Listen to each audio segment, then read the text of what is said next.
ირანი უახლოეს კვირებში გადასატანის საზენიტო სარაკეტო კომპლექსების პირველ ნაწილს მიიღებს პეკინისგან. საჰაერო თავდაცვისთვის განკუთვნილი ჩინური წარმოების იარაღის თეირანში გაგზავნის თაობაზე როიტერი წერს სამ ანონიმურ წყაროზე დაყრდნობით.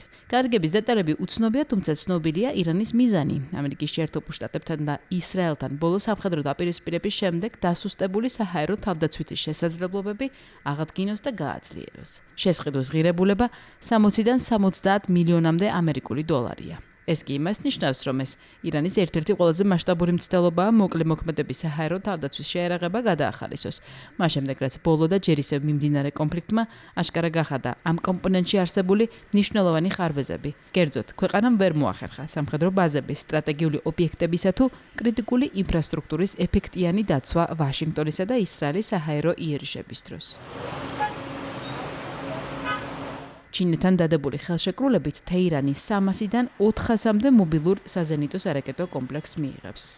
მათთან ერთად კი QW-12-ისა და FN-16 ტიპის რაკეტებს. ირანსა და ჩინელ მიმწოდებლებს შორის შუამავალი რგოლის ფუნქცია ჰონგ-კონგში დაფუძნებულმა ჟონგცინგ ბაუშანგის საერთაშორისო საინვესტიციო კომპანიამ იკისრა.